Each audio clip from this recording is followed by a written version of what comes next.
Halo, halo, apa kabar? Senang sekali bisa kembali menjumpai Anda semua bersama dengan Bung Rocky Gerung. Bung Rocky, banyak nih yang menunggu-nunggu komentar Anda soal keputusan Presiden Prabowo memberi abolisi dan amnesti ke Tom Lembong dan Hasto. Nah, bagaimanapun juga keputusan itu harus diakui cukup kontroversial ya. Ya betul Hersum, kon bukan konfrontasi, konsekuensi dari pemberian amnesti dan abolisi itu akan membangkitkan kontroversi pasti itu.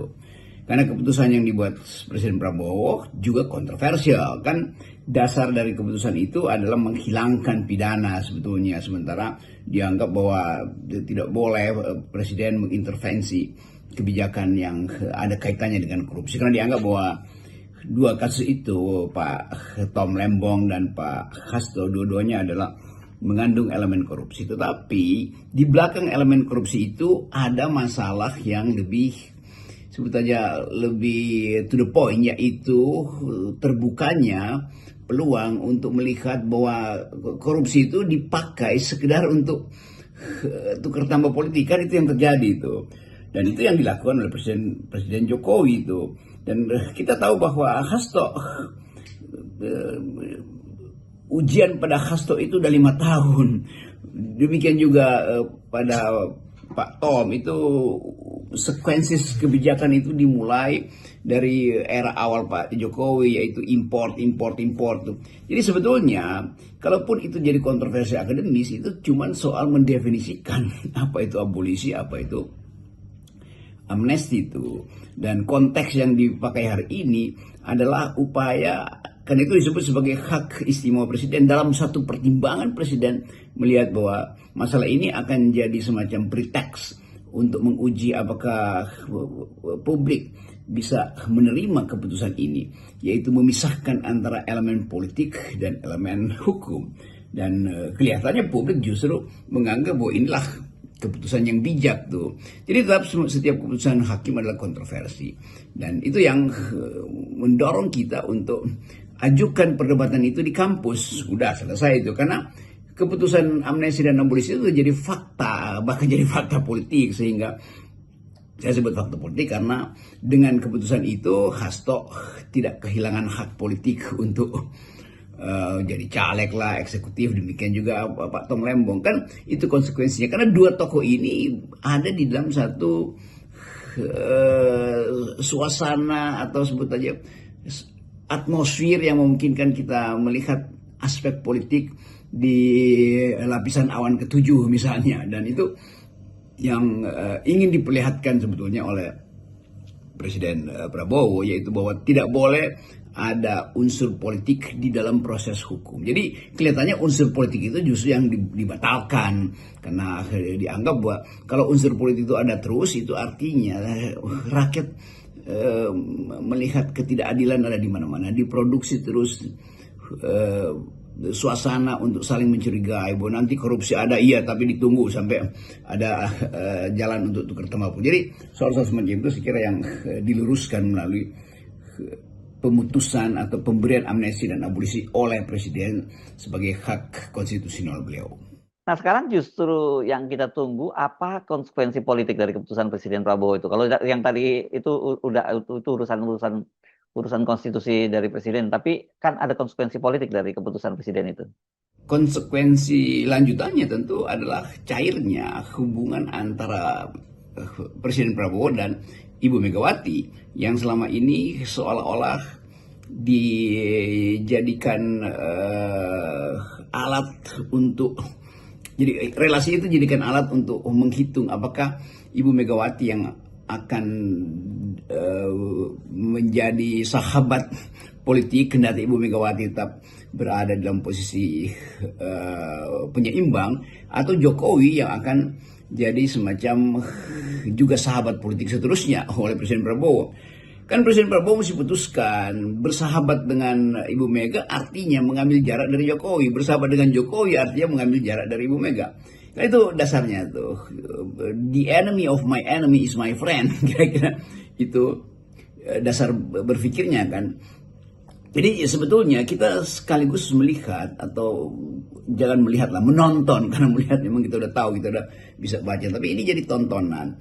Dan itu menandakan bahwa relasi antara Prabowo dan Megawati jelas lebih kental pada akhirnya dibanding relasi antara Prabowo dengan Jokowi. Entah Pak Prabowo mau berdiplomasi atau menganggap bahwa ya tetap Jokowi adalah elemen yang ikut menentukan kemenangan Prabowo. Iya, tetapi fakta politik menunjukkan bahwa Hasto dilepaskan dari atau diberi pemaafan, itu artinya tidak ada niat Prabowo untuk mengikuti keputusan hakim yang orang duga adalah hasil intervensi Jokowi. Kan kasus ini kan kasus dari 5 tahun lalu yang kemudian dibuka lagi. Jadi 5 tahun lalu belum era Presiden Prabowo. Jadi harus dibaca secara logis bahwa tuntutan pada Hasto adalah dendam politik Jokowi. Kan itu dasarnya, kan Hasto ngoceh terus tentang Jokowi atau PDIP atau bahkan Ibu Mega. Terus bahkan bukan sekedar ngoceh, memberhentikan dinasti Jokowi itu dari keanggotaan PDIP. Dan itu pasti menimbulkan sakit hati. Walaupun Pak Jokowi dengan sedikit menahan senyum, menganggap bahwa ini adalah hak prerogatif presiden dengan sendirinya, normanya begitu. Tetapi sesuatu yang normatif, kita mesti lihat di belakangnya deskripsinya apa. Deskripsinya ada persaingan politik. Normanya memang dipegang presiden, tapi presiden juga sebagai aktor politik tahu bagaimana keseimbangan itu harus bukan dijalankan, tapi di manage keseimbangan antara presiden dan mantan presiden Jokowi, dan presiden dengan juga mantan presiden Megawati yang adalah pemimpin terbesar di parlemen kan. Jadi tetap politik mendikte keseimbangan itu tuh, bukan sekedar keseimbangan psikologis bahwa Pak, ya tentu saja Pak Prabowo lebih dekat secara historis dengan Ibu Mega dibandingkan dengan Pak Jokowi, karena Megawati adalah kader politik Soekarno yang dengan sendirinya akan ada terus di dalam politik Indonesia, sementara Pak Jokowi yang kaya bukan di kader siapa-siapa, itu sekedar ya mungkin di kader tapi di kader oligarki. Yang jelas kalau kita lihat ada peta pergeseran politik ya sebenarnya, dan itu mudah kita baca atau simak dari reaksi para buzzernya Joko Widodo yang rame-rame mengecam keputusan Prabowo. Padahal selama ini kan mereka menjadi selalu memuja-muji pemerintahnya Prabowo Gibran gitu ya. Dan sikap buzzer ini juga dengan mudah kita baca sebagai semacam kegalauan, bahkan kekhawatiran Jokowi terhadap masa depan politik dinastinya. Ya, yang betul Bung Hers, yang sekarang jadi ribut justru adalah semacam ancaman dari buzzer-buzzer Jokowi untuk melengsarkan Presiden Prabowo karena kecewa dengan keputusan itu. Jadi ini konyolnya di situ. Jadi bahkan jadi terbaca dengan pemberian amnesti abolisi ini, ada faksi Jokowi, ada bagian-bagian utama Jokowi yang menganggap bahwa Prabowo tidak menghormati lagi Jokowi. Itu persepsi aja. Dan saya kira Pak Prabowo tak menghormati Pak Jokowi. Tetapi politik kan bukan soal hormat menghormati secara individual. Tetapi bagaimana keseimbangan politik itu bisa dilanjutkan atau tidak kan. Dan Ibu Mega ada di dalam posisi yang tetap melihat Jokowi ini atau keluarga Jokowi atau dinasti Jokowi adalah halangan bagi demokrasi. Bukan sekedar halangan bagi Partai Demokrasi Perjuangan PDIP, tetapi juga halangan bagi demokrasi karena merusak sistem dengan sejak ambisi untuk 3 periode, ambisi untuk menjadikan Gibran calon di 2009, segala macam ambisi. Jadi betul bahwa saya kira Pak Prabowo melihat bahwa argumen moral dari publik yang kemudian dibahasakan secara sangat eksplisit oleh Megawati, melihat bahwa demokrasi di depan itu memang membutuhkan moral, membutuhkan value. Karena itu harus diputuskan bahwa Hasto itu adalah korban dari cewek-cewek Jokowi. Ya tentu Pak Prabowo tidak akan menyebutkan itu secara eksplisit, tetapi hak rakyat untuk menilai bahwa amnesti pada Hasto itu adalah semacam wisdom yang akhirnya dipahami oleh Presiden bahwa demokrasi memang harus diselamatkan dari ya sebetulnya kelakuan politik yang sifatnya dendam itu kan, itu yang bagus untuk memulai percakapan ke depan. Demikian juga Tom Lembong sebetulnya tuh yang mengerti dengan baik politik karena pernah menjadi tim sukses yang memenangkan bahkan Jokowi, tapi kemudian kecewa karena sifat otoritarian atau inkonsistensi kebijakan politik dari Pak Jokowi pada waktu itu, lalu berpindah arah memihak pada Anies Baswedan yang adalah lawan politik Jokowi. Jadi semua hal yang saya sebut tadi deskripsi politik lebih menentukan dari preskripsi hukum itu. Ya saya bedain antara deskripsi dan preskripsi itu. Hukum selalu bersifat preskriptif itu. Sesuatu harus dijalankan. Iya, tetapi deskripsi politik menghendaki seperti tukar tambah, dan itu yang saya kira jadi alasan kenapa Presiden Prabowo akhirnya mengambil langkah yang bijak secara politis, bahwa Tom Lembong dan Hasto adalah korban dari rekayasa politik. Oleh siapa? Ya oleh Presiden Jokowi tentunya. Nah ini yang menimbulkan problem baru, yaitu bagaimana keseimbangan ke depan. Kalau pada akhirnya Pak Jokowi merasa bahwa dia sebetulnya secara realitas tidak lagi bisa mengatur atau melampiaskan dendam politiknya pada kalangan yang beroposisi pada dia pada waktu dia memerintah. Itu juga pelajaran yang bagus bahwa tidak boleh ada dendam. Kalau udah lengser ya udah, anggap aja bahwa pertandingan politik udah selesai. Dan itu sebetulnya poin yang tidak diucapkan secara implisit atau bahkan eksplisit oleh keputusan pemberian amnesti dan abolisi itu. Artinya sekali lagi Presiden Jokowi sebaiknya melakukan tapa brata sebagai seorang negarawan, nggak perlu lagi punya ambisi untuk merancang segala macam hal supaya Gibran bisa jadi presiden. Saya kira itu lesson learn-nya, pelajaran etisnya.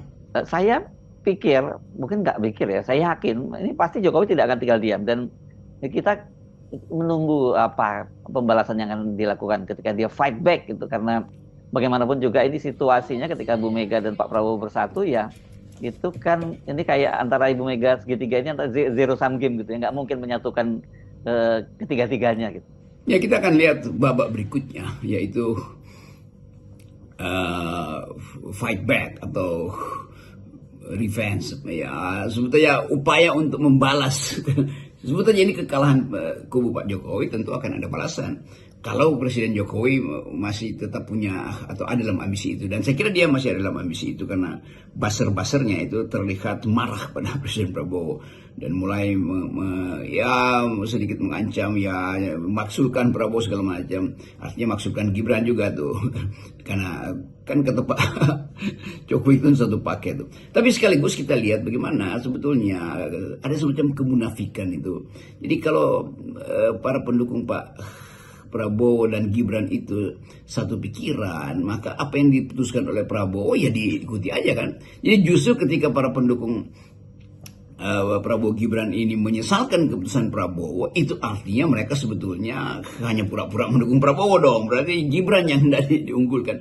Jadi terbaca juga semacam sebetulnya kayak kebusukan sebetulnya, dan menganggap bahwa politik itu selama Presiden Prabowo memerintah itu sebaiknya kita bersembunyi di balik Gibran supaya nanti kalau ada kecelakaan politik pada Prabowo, Gibran yang naik. Kan itu dengan mudah kita baca tuh. Jadi sentimen terhadap Prabowo muncul justru ketika Prabowo mengambil satu tindakan drastis. Padahal tindakan ini untuk menyelamatkan demokrasi. Jadi para pemuja dinasti Jokowi itu hanya ingin supaya Pak Gibran itu lolos sampai 2009. Entah dengan cara apa, tidak peduli dengan etika, tidak peduli dengan diplomasi, tidak peduli dengan nilai demokrasi. Nah justru dengan pemberian amnesti abolisi ini dipulihkan kembali kemuliaan dari politik, bahwa politik tidak boleh dijadikan alasan untuk dendam, politik tidak boleh dijadikan alasan untuk menghukum seseorang. Kan etika atau nilai etis dari keputusan Presiden Prabowo adalah membedakan atau menghalangi politik itu ikut campur di dalam urusan hukum. Kan dasarnya begitu tuh. Jadi bayangkan misalnya kalau 5 tahun lalu Hasto dihukum, ya udah itu artinya itu prosedur hukum. Tetapi 5 tahun yang lalu itu dengan tuduhan yang sama ya Hasto dibiarin kan. Artinya ada upaya untuk menunggu atau menunda tukar tambah politik kan. Demikian juga Pak Tom, itu dari awal Jokowi memerintah itu kebiasaan kebijakan itu adalah memutuskan impor apa tidak impor, itu kebijakan kabinet. Jadi sebetulnya kita akhirnya melihat bahwa apapun argumennya, Presiden Prabowo sudah memutuskan bahwa tidak boleh sekali lagi ada kepentingan kekuasaan bermain di wilayah hukum. Dan itu akan ditagih juga terhadap pemerintahan Pak Prabowo. Bahwa beliau akan diminta konsistensi yang sama tuh. Jangan sampai ada aktivis-aktivis demokrasi, mereka yang berupaya untuk melihat kebenaran ijazah palsu Jokowi yang dituduhkan palsu, atau proses yang sedang berlangsung di DPR soal pemaksulan Gibran itu diintervensi secara politis, kan itu juga nggak boleh. Jadi apa yang diputuskan oleh Prabowo juga berlaku bagi rezim, bagi pemerintahnya sendiri, yaitu jangan ada tekanan politik pada mereka yang berupaya untuk menegakkan demokrasi. Jadi para aktivis juga harus dapat semacam jaminan bahwa preteks dari amnesti abolisi itu menandakan bahwa Presiden Prabowo mengerti hubungan antara hukum dan politik, dan lebih paham lagi bahwa hukum tidak boleh diakali oleh politik atau diintervensi oleh politik, atau dendam politik tidak boleh dimanifestasikan melalui penghukuman atau pemidanaan. Itu yang namanya kriminalisasi. Salam akal sehat. Ya, salam akal sehat.